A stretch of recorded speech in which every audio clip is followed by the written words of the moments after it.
Hey everybody, what's up? I'm here with Elvis. He's a good boy. You good boy? You good boy? See, he's a sweet baby. I've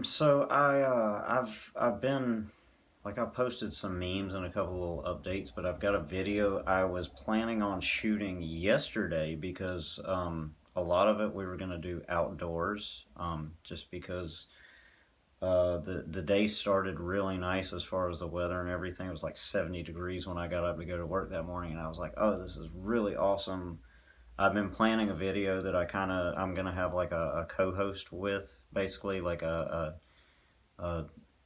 lovely assistant, if you will, to use the old magician trope. My friend Dina is gonna help me out.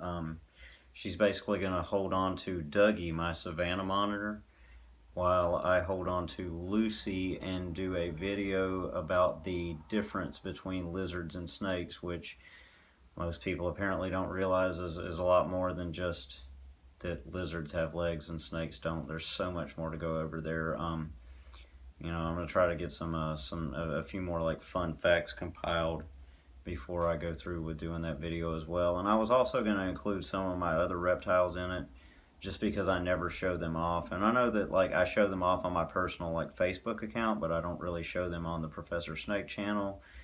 And also I want to get back to YouTube because I've been really neglecting my YouTube channel lately, just because it's such a pain in the butt to upload everything, where it takes just a 30-minute video on Facebook takes maybe 5 minutes at the most to upload, whereas if you do a video on YouTube it can take hours sometimes, and it's really a pain.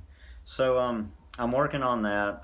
We were gonna do the whole video yesterday, but the weather kind of turned on us. It got really cold and really rainy, and she's kind of got some family stuff going on, so my friend Dina couldn't make it anyway.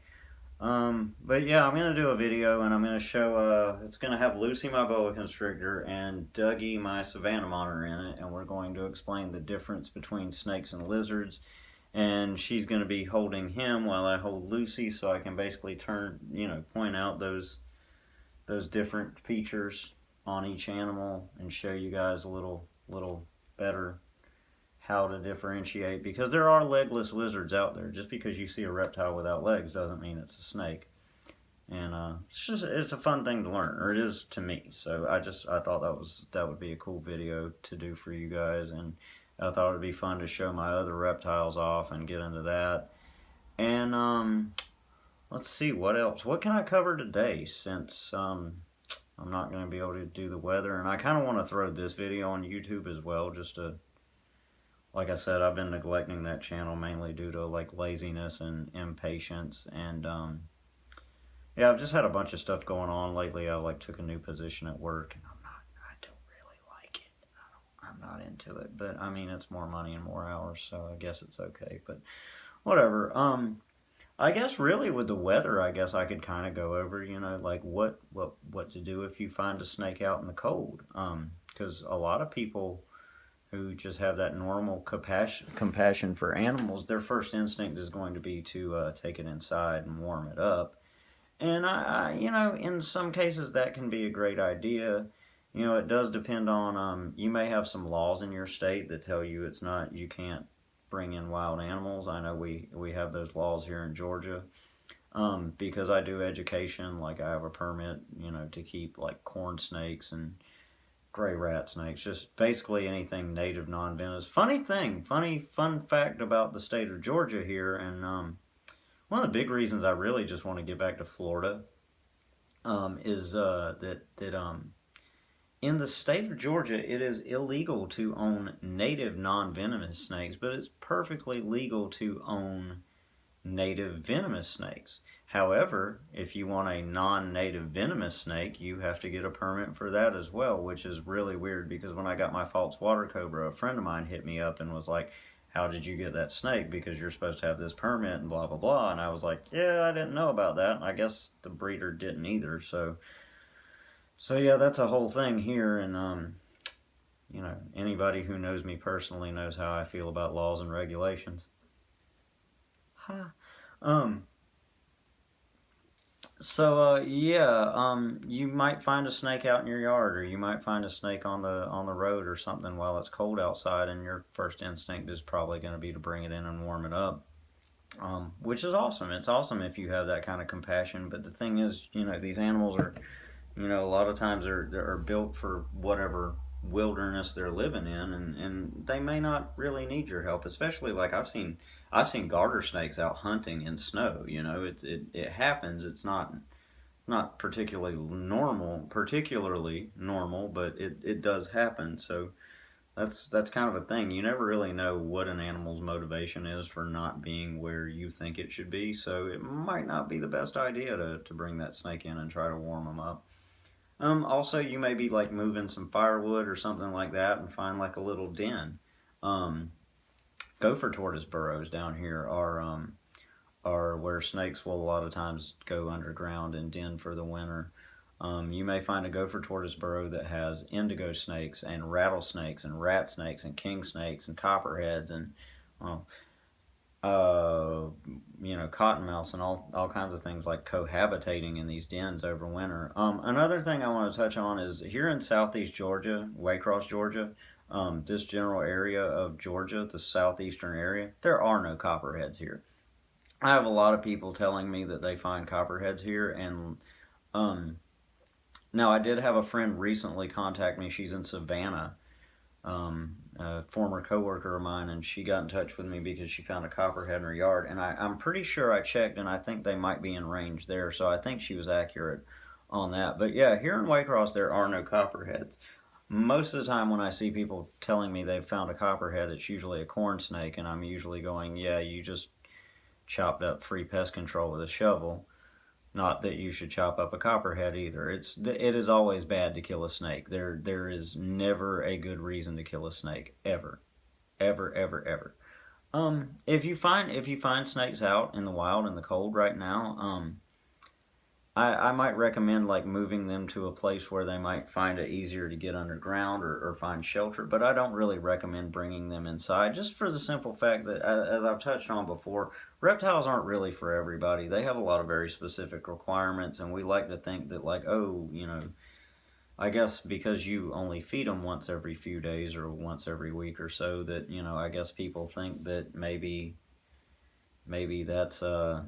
that's why they're easy to care for, and they're not easy to care for at all by any stretch of the word. And I would know I have 20 snakes and 5 lizards and a turtle. So yeah, I'm very aware that these animals are not easy to take care of. I do at least some kind of maintenance on each animal every day. Whether it's feeding, changing a water bowl, spot cleaning, just like scooping a little bit of poop out, or a full cage clean. I'm always busy doing something with these animals, and I wouldn't trade them for anything in the world. But it does get overwhelming having that many, and even with one animal that has very specific care requirements, might get overwhelming for a person who's not, accustomed to living that life. So just, if you see a snake in the wild and it might be in a situation that's not so great for it to be in, definitely, try to move it out of harm's way if you can. But and if it's safe for you, if it's venomous, please just leave it alone. Don't touch it. Don't try to kill it. Don't try to move it. Just let it be, and it'll go away eventually on its own. Um, but yeah, you're really not helping wild animals to move them out of the wild unless a wild animal is legitimately in a position where it cannot take care of or feed itself. Like for example, I have a rat snake that is missing a tail, and he is a wild animal, and he was kind of, I could tell when I found him that he wasn't getting along so well, due to whatever missing that tail. And I could tell that he was hungry because it was a wild animal. I brought him home, and within 30 minutes, I had a frozen thawed mouse that he was eating out of my hand. So, you can tell that's an animal who's been through it, and he probably did need some care to survive on his own. And normally, I wouldn't.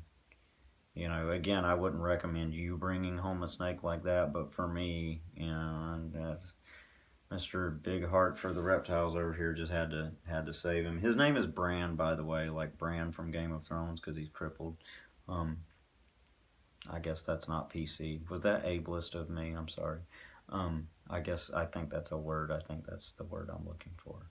And I'm joking. Please don't get offended and report me to Facebook police or YouTube police or the Zuckerberg Gestapo or whatever we're dealing with nowadays that censors us. So it's just a joke. Just a joke.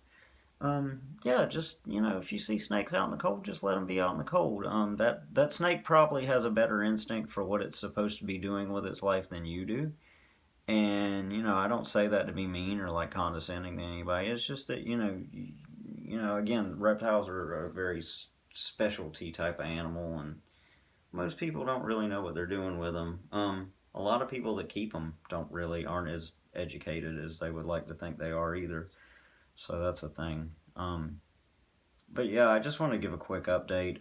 I really miss doing videos and I miss being on the channel more. But I've touched on before, I kind of run out of ideas a lot, and I know you guys probably get tired of sitting here, listening to me drone on in my room with a snake around my neck, and you know that's why I want to do this video outdoors and like maybe show off some more of my reptiles and all of that, and bring in a friend, and my friend Dina, she's worked with animals her entire life. She's an animal lover like me, but she's just now getting into reptiles, and so it's really I think it's cool to bring in someone who's on their learning journey to be on the channel with me. And to be honest, I'm still on my learning journey as well, and even if you're an expert on a subject, you should definitely continue to learn, because you can never learn too much, really, in my opinion. What's the matter, Dougie? What's the matter, bub? You can come over here? You can come over here and say hi to the people for a minute? Come here. My monitor was waking up from a nap. Come here, buddy. Come here. Come here. Alright, I'm just going to like show you guys him real quick because he's adorable, and then I'm going to cut the video off and ignore my laundry on the floor and this water bowl that's got to be washed. But that's Dougie. Hey, Bubba. That's my Savannah monitor. That's Dougie. He's my best friend in the whole wide world. And yeah, you guys enjoy. I'm gonna go ahead and put this on my YouTube channel, and as soon as weather permits, and my helper is free to do that video, we'll definitely get on it. And God bless y'all. Have a great day. It's been fun talking to you, and I hope you guys haven't given up on my channel due to all the neglect. But hi, bud. Oh, are we mad? Are we mad? You just want to eat Elvis, don't you? You're like, I see that snake up there, let me have him. You can't eat Elvis. Good boy. Alright, you guys have a great day. Thanks.